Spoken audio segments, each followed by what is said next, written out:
ናታን ባለፈው ክፍል እንደተመለከታችሁት ማሂን እንግዲህ በጓደኛዋ በኩል አላ አይደለ አስጠንቅቋት ነበረ። እሱ ምንድነው እናቴ ይችን ልጅ ነበረ ለሚስትነት እያጨሽልኝ ያለሽው አየሽ ማንነቷ ይሄ ነበረ ሲልም እንግዲህ የማሂን ማንነት ሁሉንም ነገር እናቱ እንድታውቅ አድርጓል። እና በዛን ጊዜ ማሚም እሺ በቃ እንደዛ ከሆነ ብላ ማሂንም ከዚህ ከቤት መውጣት እንዳለባትና እዚህ ቤት መቆየት እንደሌለባት ነግራት ነበረ። እና ይህንን ነገር በፍጹም ማሂ መቀበል አልቻለችም። ከዚህ ከቤት ከወጣሁኝ ናታንን አጣዋለሁ፣ ናታንን ደግሞ በፍጹም ናታንን ትቼ መሄድ አልችልም ስትልም እንግዲህ ግን ተመልክተናታል ማለት ነው። እናም ምንድነው ያደረገችው? ከዛ ከቤት እንዳትወጣ የተጠቀመችው እቅድ ምንድነው?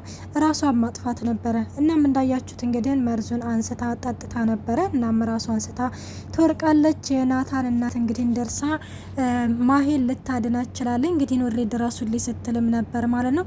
እና በዚህን ጊዜም እንግዲህ ያው ሁሉም ቤተሰብ እንደ ተመለከትነው የሮዛ አፍቃሪ መጥቶልናል። እንዲሁም የማሂ ወንድም ማለት ነው።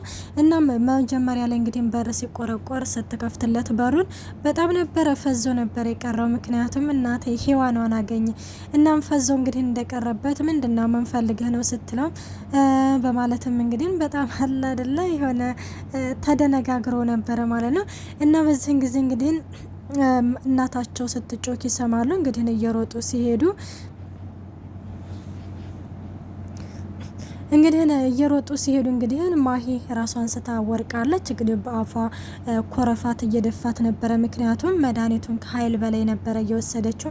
እናም አንስተው ወደ ሆስፒታል ይወስዷታል። ናታን እንግዲህ በዚህ ጊዜ በጣም ነበር የተጨነቀው። ምክንያቱም እኔ ነኝ የገደልኳት፣ ሰው አጠፋሁኝ፣ የሰው ህይወት አጠፋሁኝ እያለም እንግዲህ ግን ማሂን እኔ እንደዚህ ባላደርጋት ኖሮ እንደዚህ ካታደርግም ነበረ፣ እኔ ሰው ገደልኩኝ እያለም እንግዲህ ናታንም በጣም እየተጨነቀና እየተጠበበ ነበረ።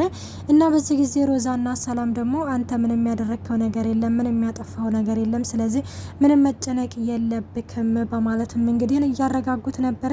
እንዴት ነው ምንም ያላጠፋሁት? እንዴት ነው ምንም ነገር ያላደረግኩት? በእኔ ምክንያት እኮ ነው እንደዚህ ራሷን ልታጠፋ የነበረው፣ በእኔ ምክንያት እኮ ነው ራሷን ያጠፋችሁ ሲልም ሮዛ በዚህ ጊዜ ትሰማኛለህ ማሂ ምንም ነገር አልሆነችም እያልኩ ነው ስትልም እንግዲህ ግን ትነግረዋለች። ያው በዚህን አጋጣሚ እንግዲህ ማሂም ከሕክምና ተመልሳ ትመጣለች። ከሕክምና ተመልሳ ስትመጣ እንግዲህ አላ አይደለ ሮዛ ልትደግፋት ሞክራ ነበረ። እናም አትንኪ ስትልም ትንገዳገዳለች። እንግዲህ ማሚ ደግፋታለች። በመቀጠልም ናታን ራሱ ለመደገፍ ሞክሮ ነበረ። እንግዲህ የናታን እናት እንዳትነካት በማለትም ትነግራታለች። እንግዲህ ማሚ አሁን ላይ ምንድነው ከልጅነታቸው ጀምሮ ለማሂ እንግዲህ ይሄ ነው ባልሽ፣ ሌላ ሰው ማግባት እንደሌለባት እየነገሯት ነበረ። እና የማሂ እናትና እንዲሁም ደግሞ የነሮዛ እናት ጓደኛሞች ነበሩ። በድንገት እንግዲህ የማሂ እናት ስትሞት ልጇን እንደ ልጇ አድርጋ ልታሳድግላት ቃል ገብታላታለች። እንዲሁም ደግሞ በተባባሉት መሰረት ናታንን ባሏ አድርጋ እንደምትድርላት እንግዲህ ቃል በገባችለት መሰረት ያንን ነገር እንግዲህ የነሮዛ እናት ለመፈጸም ነው እየሞከረች ያለው። እና ናታንም ደግሞ እንዴት ነው እኔ የማላፈቅራትን ሴት ማግባት የምችለው? እኔ በፍጹም ልወዳት አልችልም እያለ ነበረ። እና ሌላው እንግዲህ ማሂ እንግዲህ ያው ወደ ክፍል አስገብታት ማሚ ማለት ነው የልብስ ምናምን እያለበሰቻት ባለ ጊዜ ይቅርታ አድርጊልኝ፣ እንደዚህ ማድረግ የለብኝም ነበረ እኔ ነኝ ጥፋተኛዋ ስትልም አንቺ ምንም ጥፋት የለብሽም፣ ምክንያቱም ከልጅሽ የሚበልጥ ነገር የለም፣ ለልጅሽ የሚበጀውንና መሆን ያለበትን ነገር ነው ያደረግሽው ስትልም ትነግራታለች። ማሚ በዚህ ጊዜ አንቺም እኮ ልጅ ነሽ እንዴት እንደዚህ ትያለሽ ስትልም እንዴ ልጅሽ በሆን ኖሮማ እንደዚህ ከቤት ውጭ ብለሽ አታባረረኝም ነበረ፣ ሲቀጥልም ደግሞ ልጅሽ ሲጫወት ትቢ ዝም ብለሽ አታይም ነበረ ስትልም እንግዲህ ትነግራታለች። እና በዚህም ጊዜ በቃ እረፊ፣ በቃ ራስሽን አታድክሚ፣ እረፍት አድርጊ ብላ ትሄዳለች። ወደ ሳሎን በሄደችበት ጊዜ ላይ ናታን ተቀምጦ ነበረ። ናታንም እንግዲህ ግን ቆይ አንተ ምንድነው አላማክ? ምንድነው ሀሳባክ? እኔን መድፋትና እኔን መግደል ነው ወይ የምትፈልገው ስትለውም ማሚ ቆይ እኔ ምን አድርጌ ነው የምትልኝ? እኔ ማሂን ልወዳትም ሆነ ላፈቅራትም አልችልም፣ በፍጹም እኔ እሷን ላገባት አልችልም፣ እኔ የምወዳት ፍቅረኛለች ሲልም እንግዲህ ለእናቱ ይነግራታል። እናቱም ከመቼ ጀምረክ ነው ለእኔ መልስ መመለስ የቻልከው ብላም እንግዲህ በጥፊ ልትመታው ትችላለች። ቆይ ማሜ እኔ እኮ አንቺን ለማስደሰትና አንቺን የፈለግሽውን ነገር ለማድረግ እኮ ሁሉንም ነገር ለማድረግ እየጣርኩኝ ነው ትለዋለች።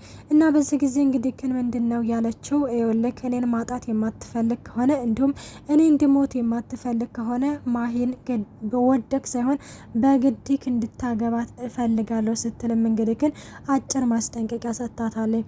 ሰላም ጤና ይስጥልኝ ውድና የተከበራችሁ የቻናሌ ቤተሰብ እንዴት ናችሁ? ደህና ናችሁ ወይ? እኔ ያለው እግዚአብሔር ይመስገን። እንኳን በሰላም መጣችሁ ወደዚህ ቻናል። ለዚህ ቻናል አዲስ የሆናችሁ ሰብስክራይብ በማድረግ ቤተሰብ ሁኑ። እንዲሁም ነባሩ ስለምታበረታቱኝ እጅግ አድርጌ አመሰግናለሁ። ተወዳጅና ልብ አንጠልጣይ የሆነውን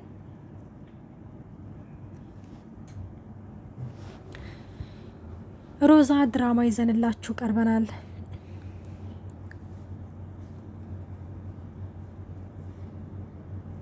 እና ሮዛም እንግዲህ ወደ ማሂ ክፍል ሄዳ ነበረ። እና ወደ ማሂ ክፍል ሄዳ እንግዲህ ምንድነው ያለቻት?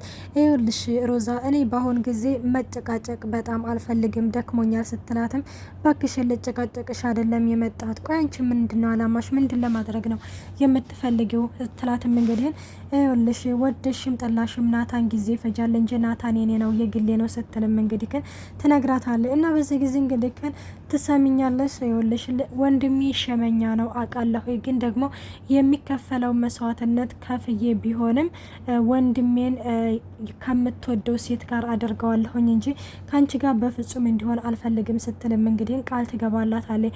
እንግዲህ ሮዛ እንደተመለከታችሁት ማሄን እያስፈራራች እንዲሁም ደግሞ ራሷን እንድስት እያደረገች እንግዲህ ወደ ሆነ ቦታ ራሷ እያሰረች እንግዲህ ታስፈራራታለች ማለት ነው።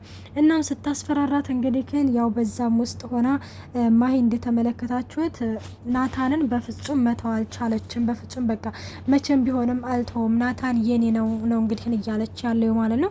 እናም እንግዲህ እንደዛ ስትላትም ከዚህ ከቤት የመውጣት እድልሽን ቻንስሽን አሳልፈሻል፣ ስለዚህ ተዘጋጅ ከሚወዳት ሴት ጋር እንግዲህ ለመዳር አጨብጭበሽ ለመዳር እንግዲህ ተዘጋጀ ስትልም እንግዲህ ትነግራታለች። ትሰሚኛለሽ ናታን የኔና የኔ ብቻ ነው፣ ይሄ ደግሞ አሳይሻለሁ አይን ባይን እያለቻትም እንግዲህ ስትዝትባት ተመልክተናል ወዶቼ።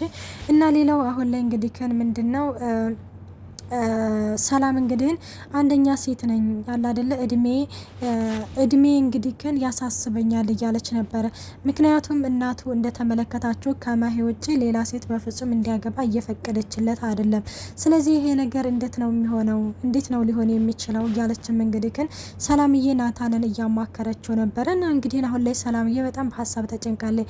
እኔ ሴት ልጅ ነኝ እድሜ ያሳስበኛል ስትልም ይሄንን ነገር እንዴት ነው ማስተካከል ያለብክ? እንዴት ነው ልታስተካክለው የምትችለው? እያለችም እንግዲህ እንትን ስትለው በቃ ይኔ ወድ ምንም ነገር አትጨነቂ፣ በተቻለኛ አቅም እንደምንም ብዬ አስተካክላለሁኝ፣ እኔና ያንቺ ፍቅር ይፋ እንዲሆን አደርጋለሁ፣ ምንም ነገር አታስብ እያለ ናታንም እንግዲህ ለሰላም ይነግራታል። ሰላምም እሺ በቃ በማለትም ትነግረዋለች ማለት ነው። እና ሌላው እንግዲህ ናታን ወደ ሮዛ ክፍል ሄድ ነበረ። ሄዶም እንግዲህ የኔ ፍቅር አትበይኝ፣ እኔ የመወዳትና የማፈቅራት ሴት አለኝ። አንቺን በፍጹም ለወደሽም ሆነ ላፈቅርሽ አልችልም። ቆይ እና አንቺ ሴት ልጅ አይደለሽም እንዴ? ቆይ ለምንድን ነው የማይገባሽ? ለምንድን ነው እንደዚህ እያልሽ የምታስጨንቂ? ስትልም አይ በፍጹም እኔ እያስጨነቅኩ አይደለም፣ እኔ እኮ ስለምወድክ ነው ትለዋለች ማለት ነው። ስለምትወጂ ነው እንደ የምትወጂኝማ ቢሆንማ እኔን ለሚያስደስተኝ ነገር ትተይ ነበረ፣ ግን አንቺ የራስሽን ስሜት ብቻ ነው የምታዳምጨው እያለም እንግዲህ ይነግራታል። እና በዚህ ጊዜ ማሂም ይኸውልህ እመነኝ ትወደኛለህ፣ አንተ እኮ የልጅነት ፍቅሬ ነክ እያለችም እንግዲህን እየነገረችው ተጠግታ ከንፈሩን ለመሳብ ባደረገችው ጥረት በዚህ ጊዜ ገፈትራትና ምን አይነት ሴት ነሽ? ቆይ አንቺ ቆይናና ለምንድነው ሰው አልወደሽም አልፈልግሽም ሲልሽ የማይገባሽ ሲልም ናታንም ይዘትባታል። ማሂ በፍጹም እንግዲህ ከናታንን መተው አልችልም፣ ምክንያቱም ከልጅነቴ ጀምሮ እሱን የምታገቢው እሱ ነው ባልሽ እየተባልኩኝ ነው ያደግኩት። ስለዚህ እንዴት ነው አሁን በድንገት እሱ የሌላ ሴት ሲሆን አጨብጭቤ ሊድረው ነው ወይ እያለችም እንግዲህ በጣም ሀሳብና ጭንቀት ሆኖባታል።